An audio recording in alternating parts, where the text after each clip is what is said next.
Alreeet. Today I'm going to go through self-employed accounting. I'm using some software at the moment which I found very useful, that I designed myself. It's just a Google Sheets template, so it uses a free Google account, and it can be set up and used by anybody. It's feature rich, customizable, and you can configure it how you want. The aim is to keep a good track of your records. It'll allow you to analyze your income and expenditure, how you can maximize your profits by either spending less or earning more, or a combination of them both. What I've found useful as well is it's actually reduced my accounting costs. I did have an accountant who was charging me by the month and wasn't doing a great deal each month. So now I've moved accountants and I'm only getting them to give me help at the end of the tax year end.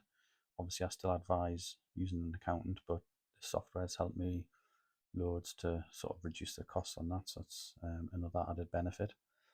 And if you did want to use it, there's only a one-time payment. It's the equivalent roughly of a monthly recurring automated tool. So there's no recurring payments. You just pay for it as a one-off as well, which I've found useful as well, because I used to use QuickBooks Self-Employed, which was, that's why I wrote this as well, actually, to be honest, because QuickBooks was charging about, I think it was £9 or £9.60 a month, including VAT, but then it went up to £12, which you might not think it's a great deal, but it's £144 a year. It's an expense I could do without. It's probably okay if your turnover is really high, but when you're starting out, the best thing to do with my advice is to keep your costs low. And you can reuse this as well year on year. You just make another copy of the spreadsheet for the next tax year and just rename it accordingly. So one caveat I'm going to put in here now is I'm not a qualified accountant, so I would recommend passing everything via an accountant. I just give them this spreadsheet at the end of the year and they just manipulate it into my end of year tax return. So I'm not a qualified accountant, and this videos for information purposes only, on how I use it and how you could use it yourself for any kind of side hustles, food delivery, anything self-employed, taxi drive and things like that. Ideal for taxi drive and things like that. Okay, so without further ado, let's get into the software and I'll give you a full demo of what it looks like and how I actually use it. Page of the template, then you can see I've named it Self-Employed Accountant 2024-25, so it's just a case of making a copy of this each year. So each tax year you would have one spreadsheet. You see the tabs across the bottom here. I'm going to go through these tabs in turn, with the exception of taxes at the end. I'm not going to go into taxes in this quick demo. So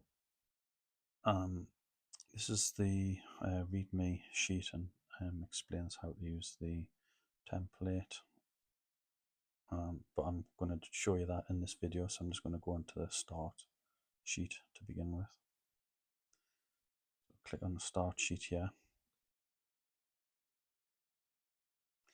and in here we can set the currency, which is defaulted to sterling, pounds.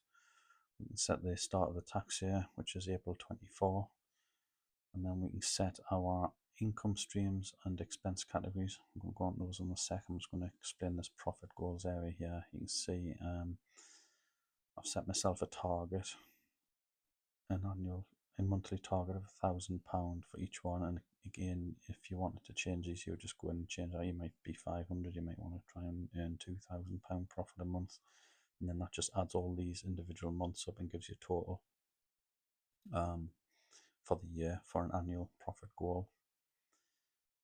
You might be seasonal, so you might get more work in the winter, or you might get more work in the summer, depending on what you're doing. So that will determine these targets.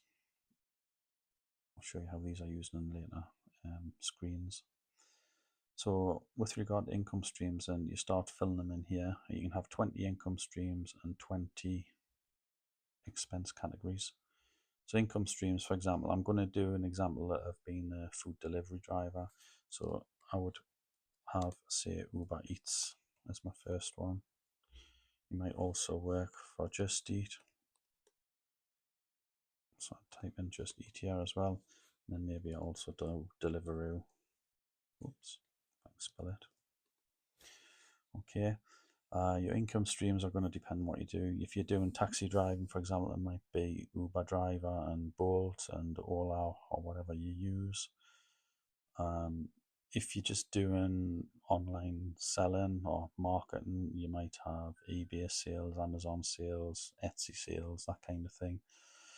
And the income streams, it just allows you on the screens that we're going to look at, is it allows you to sum everything by the actual income stream, so you can see how well you're doing on Uber, you can see how well you're doing on Just Eat, and you can see how well you're doing on Deliveroo, and give you insight as to whether you want to continue using those income streams and how well they're doing against others, etc., etc. Expense categories, I'm just going to put a couple in here relating again to the food delivery side of things. So I might have, if I'm doing simplified accounting, and again I'm not going to go into that in this video, but if I'm doing simplified accounting, I'm going to claim 45 pence a mile for the first 10,000 mile, and then 25 pence thereafter. So I might put in here, I might put vehicle mileage. I might have vehicle insurance if I was using something like Zego, or however you pronounce it.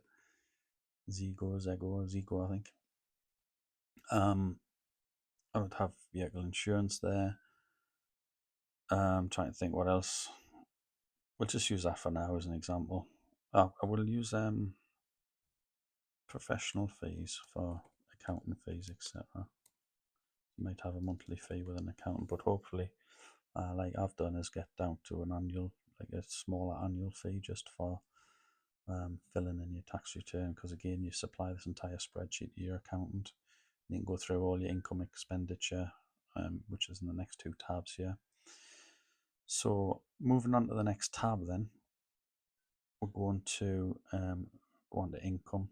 So the income and expense tabs, the next two tabs we're going to look at is where we enter all our bank transactions. One big recommendation I can give here is to try and have a bank account, even if it's a personal bank account, set aside to record your business transactions. You need to check the policies of your bank, because it's sometimes against the rules and regulations to use a personal account as a business transactions, but you can normally get away with it. Again, that's not financial advice or anything. Sometimes some banks are stricter than others. For example, I've used a personal Monzo account for quite a few number of years now, just recording business transactions. So it just makes everything easier. You can either use like a statement monthly, and again, it's up to you whether you do this weekly or monthly. I do it weekly. It means you have to do it 4 or 5 times a month, but every sort of Monday morning I'll go through and record all the transactions for the previous 7 days. It just gives me better insight during the month and how I'm doing. If I've done it once a month, you don't need to do it once, but there'd be more transactions to record, obviously. It can be a bit more cumbersome to record that many in one go. Plus, the other disadvantage I find is that you only find out whether you've had a good or bad month at the very end, which is a bit late to do anything about it. So, for example, if you're 1 or 2 weeks, the opposite is if you're 1 or 2 weeks in, you can do something about it. If it's not going well, or if it's going really well, you can take a bit of time off. If you're doing manual labour, or you can double down on your efforts if you're doing online sales and things like that. Personal preference, though, at the end of the day. Anyway, each row on the spreadsheet then is an income on your bank statement. You can use like I say, a PDF statement, or you can use an online statement, or you can just open up your banking app on your phone and use your phone in one hand and type it into this. Yeah, there's obviously no sort of direct links with the bank, because it's trying to keep the account simple at this point. So say we had, say on the 7th of the 4th, 2024, our first income of the year. I put a reference in here. I normally do that. I use 24001, 24 being the year. So if it's year 24, 25 up here, I'll use 24, and then 001, that's just a sequential number all the way down, 002, 003. So each income gets its own unique reference. I'll do the same with expense, and then I'll come on to an expense. But if you get like an income statement, if you get a statement from wherever your income comes from, you can just save it with that file name in a income folder. So I basically have a 24-25 folder with a subfolder called income and a subfolder called expense, and I save all my income documents into one folder and all my expense documents into the other folder. And that way, if you do get investigated by HMRC, or your accountant wants to see more information on what these transactions are, then you've got that information you can send to them as well. So this is, I'll go down the food delivery like I did for the previous tab. So you can put whatever you want in here. It's just a brief description, but the most important part is a category here. So these are the three categories we set up in the previous tab. So obviously I've said this is Uber Eats weekly income, so we'll select Uber Eats there. And then if we get, say, I don't know, £400 for the week from Uber Eats, then that's recorded there. You can see the total at the top there is £400. And all you do is record every single transaction down here. You can put notes in the end of here. I'm not going to go into sales tax at the moment. That's a sort of VAT. So in the UK, you need to be in, and I think the last time I looked, it was over £85,000 of revenue a year to actually mean that you have to register for VAT. But again, that's an accounting thing. I'm not going to put any VAT in here because I'm not VAT registered. If you want to explain anything, you can put notes in here. It's just a field where you can type anything you want and just explain the transactions. Not normally necessary for income, but you might want to put some notes in against expenses, just so you can sort of see exactly what the expense was for, if it's not self-explanatory from these two columns here, C and D. So say we also get weekly income from, say, I don't know, another operator. Say on the 9th we get the payment from Deliveroo. This will be 24002 Deliveroo. And you don't need to put weekly income in here, you can just put Deliveroo. I just sort of put that in because you're not duplicating this one. Say we've got 300 from them. Excuse me. And then maybe on the 11th we get a weekly payment from Just Eat. Been busy with all the different operators. Just Eat. Weekly income. And then just drop that down and select Just Eat. Let's see, we've got 100 for them because we've done less work. So there's £800 for that week, more or less. So what I'll do is we'll add 7 onto that. We'll just emulate what we would do over a month. Over a week. Just type U in there and it'll come up. It'll default because you've already used it 3-4 rows above. Uber Eats in here. Let's say we've done 350 with them that week. So 16th. Again, you can drag these down. So if we're going to do 60, if we do another few here, just drag that down. You see how it just increments that, so you don't even need to type those in going forward. Deliveroo. Let's say we've done 320 with Deliveroo that week. And the 18th will be Just Eat.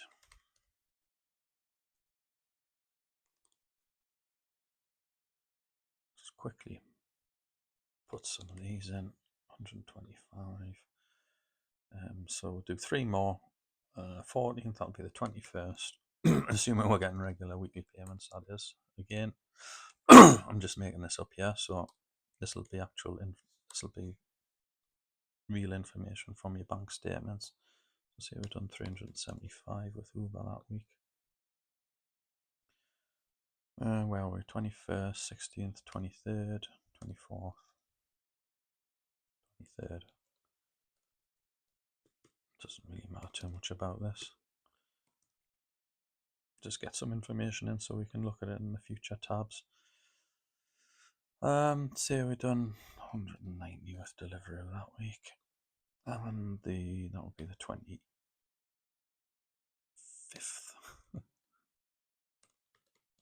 Testing my simplistic maths here. Apologies if there's any errors, but it's just made up information anyway. Right, so say we do 225 an hour. So you can see there we've got a total income of 2,385 for that week. And during the year, you would just keep adding to this. So at the end of the month, if I was doing this monthly, I'd enter all of April on, say, the 1st of May, all of April's transactions from my bank, and then I'd do all my expenses, which we're going to move on to now. Expenses tab, then it's more or less identical format. You've got your date, your reference, description, category, your expense amount, and then any notes to explain the expense. You see this one's in red though because expenses is a bad thing, so we've highlighted that in red, whereas income was green, so you instantly can see which screen you're on, so you're not getting confused between income and expenditure. So again, it's the same principles. We're going to do we're going to just make up some expenses that we would do during April. So say on the 7th of April, might have topped up our insurance. We'll pretend we're using Zego or Zego, however you pronounce it. And here we've got the categories that we set up in the start tab. So this will be insurance, and the way I work is because I do part-time food delivery, like 1 or 2 months of the year, I would just top my Zego account up, and then it uses it like it's 80 pence an hour while I'm on shift, while I'm working on a job. It charges me 80 pence an hour.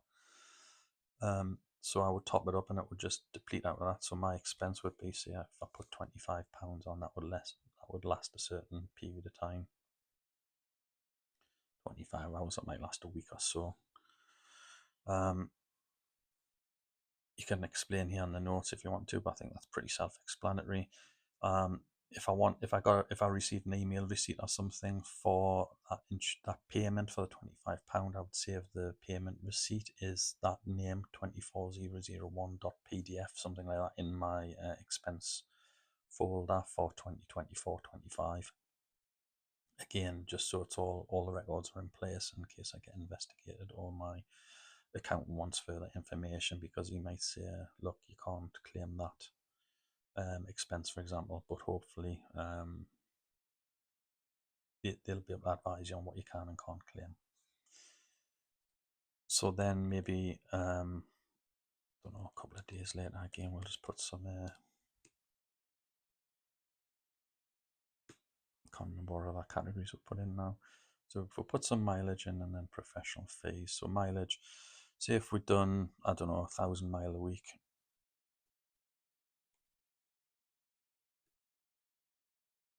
would do that as vehicle mileage. This is simplified mileage where you're claiming 45 pence. So I'll do 1,000 times 0.45. You've got simplified mileage where you can actually claim the actual fuel that you use. Again, you need to speak to your accountant to see which one would work best for you and which one's easiest. Obviously, simplified mileage is easiest because you just claim 45 pence for the first 10,000 mile, and then it's 25 pence thereafter for each tax year. First 10,000 of each tax year. Again, speak to your accountant. I'm not qualified to give you advice on that. I actually claim the actual mileage because I only do a few months a year, so I find it easier to. Sorry, I claim the actual fuel costs that I put into the vehicle. But again, it'll vary depending on your each person's circumstances will vary. So then say if I pay my accountant on the 11th of each month, and again, you should be able to reduce your accountant fees.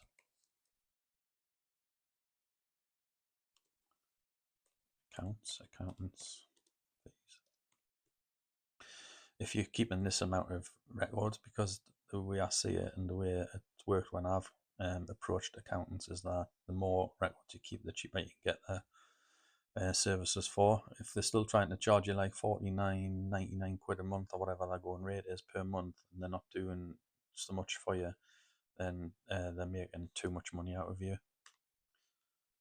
You need to be looking elsewhere, to be honest, Because if they're just getting a bundle of receipts from one of their customers and they're charging £99 a month, you're doing all this work and just giving them this spreadsheet at the end of the year, and they're still charging you £99 a month. They're not doing anywhere near enough work like they're doing for other people.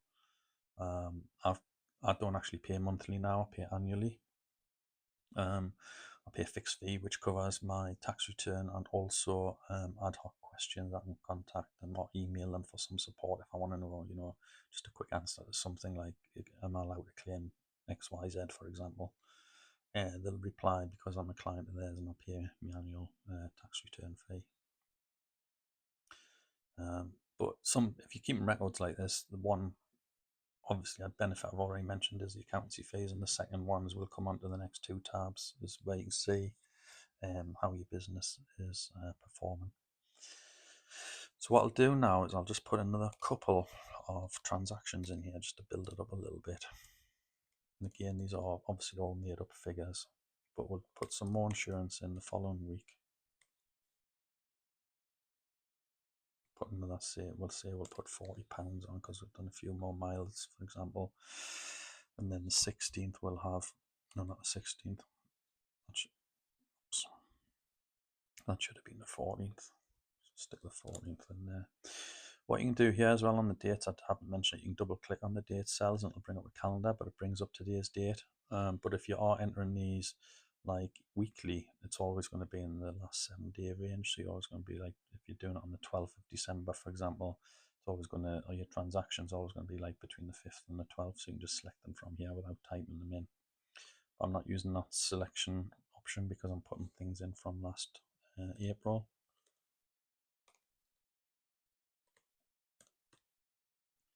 We'll put the 16th in there and we'll do some more mileage.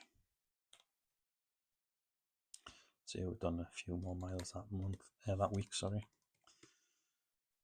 Again, mileage, speak to your accountant, but the best thing to do is keep a record, a mileage sheet on how many miles you've done. You might do your miles once a month. If you keep a manual sheet or a spreadsheet, as you get in and out to your vehicle, as you're using it, you can just record those, even if you record them on your phone. You wouldn't necessarily put your miles in weekly either. You could just do it monthly. Just have a monthly sheet that has the list of all your miles that you've done each day. If you work like 20 or 30 days a month, you shouldn't really be working 30 days a month because you should be having some days off. But if you work like, say, 20 days out of a 30-day month, you would have 20 rows on your mileage sheet and then just tot it up at the bottom and then just put the total miles in here. That means you don't have to do it once a month. You could do that on the last day of the month. So, for example, in here, I'd be doing that on the 30th of April. It saves doing multiple entries per month, like I'm doing one a week here. Just do them one a month. It makes it easier. So that would be 1300 times by 0.45. Also on your separate sheet as well, if you're doing a mileage sheet, then you'll be able to see when you've hit the 10,000 and when that needs to be reduced down to 25 pence a mile. Okay, so we'll go with that for now. We'll just say that's our expenses for April. So you can see how this builds up. Any kind of expense you get, you might have stationery costs, web hosting, all sorts. That just all needs recorded in here. And again, it's a lot easier if you're paying all these expenses from, all these payments from one specific bank account. Okay, let's move on and have a look at the analysis next couple of tabs in the dashboards. The annual dashboard. Now, as you can see here, you don't actually need to type anything into this. This is just to view and analyze the performance of your business. So we set up the start sheet as a one-off before we start our business. I'll start using this income and expenditure. And then on a daily, weekly, monthly basis, we enter income and expense transactions, which we've seen in the when I've explained the previous two tabs. Now we're getting onto the part where we analyze. We've got an annual dashboard and a monthly dashboard, which we'll come on to. Now the annual one gives you a snapshot of your business, how it's going at the moment. You can see we've only got information for April, but this section here is the totals for the year. This will build up over time, over the 12-month year. We've got our current total income, 2,385, which is all made up of April numbers. We've got a total expense of 1,129. We've got an annual profit goal of 12,000, which we set up initially. We've got a total profit of 1,256. So you can see how we're doing against that 12,000. And that means we've got a total profit percent of 52.66%, which basically means we've managed to keep 52% of our total income, so which is the 1256 divided by the 2385. Okay, this graph here, if I highlight it, it's showing our total income against total expense by month. So this will build up along here, showing you a really good snapshot of how your business is doing. We can hover over these bars so you can see the green income there. Everything's income's green, expenses red. So basically, to make a profit, you need to be making sure that your total income green bar is higher than your red bar, which it is in this instance with the made up numbers I've used. So we've got a total income of 2385 and we've got a total expense of 1129. And you would see that plotted out for each month as we build this up. The next chart shows our expenses. We can see that 91% of our expenses vehicle mileage, i.e. the fuel we're using, the vehicle that we're using for deliveries. Vehicle insurance is 5.8%, and the professional fees is 2.6%, £29. These categories will obviously vary once you're using proper data, live data, rather than just the made up numbers I've used. Chart on this annual dashboard sheet then is the profit by month. As you can see, April we've got a profit of 1256. You would expect hopefully that to rise each month as your business grew and grew, or year on year anyway. But obviously you do bear in mind if you're doing like food delivery and taxi driving, you're going to get a lot of seasonal swings, like peaks at Christmas time and your troughs at sort of January, February, and then summer isn't so good. Okay, in the tables down here, you can see the income by income streams, Uber Eats, Just Eat, Deliveroo, totals for the year along here at the end. And then as you go down, you've got the totals for each month along the bottom here. Complete total for the year there. And then you've got your expenses the same as your income, but this is your expense category showing your expenses and what you can try and cut down on. And then right down the bottom here, we've got our expense totals, and then we've got our profit totals, which is just basically income minus your expense. And that gives you your totals here at the bottom. Okay. So on the monthly tab, again, we don't enter any information here, but what we can do is we can select the month. It'll start with the first month of the year. There's no point selecting any other months because they'll all be empty, so I'll just select April again here. But depending on which month you're selecting, you can look at each month individually. We can see the income, the expense, the profit goal for the month, which is the amount we put into the start tab for each month. The actual profit, so we can see that we're doing better than our profit goal that we set ourselves, and the 52.66% profit. We can see the income that in this chart. We can see the income 2385. We can see the expense, and then this is our income. We can see we've done 34% on Just Eat, 47% was Uber, and 18% was Just Eat. Sorry, that was Deliveroo, first one. We've got profit goal of 1,000, and actual profit is higher. It's if we click on this one, it's 1256. So we're doing well as long as this bottom bar is further than our profit goal. In this grid here, table here, we've got a breakdown of the income, and then this one we've got a breakdown of the expenses, and then this chart here shows our expenses. Again, you see our by far the biggest adjuster we have put the numbers in is mileage, which potentially will be anyway. But you can make decisions on the business on the expenses. You might want to cut down on expenses, and then you've got your totals at the bottom here as well. And that's a quick overview of the month. Pretty straightforward, but very useful information for making business decisions going forward. So I hope that's give you a good understanding and summary of the self-employed accounting tool. I'll leave a link in the description where you can download that, and hopefully I just hope it helps with some people's business ventures. Okay, I'll see you in the next one. Gan Canny.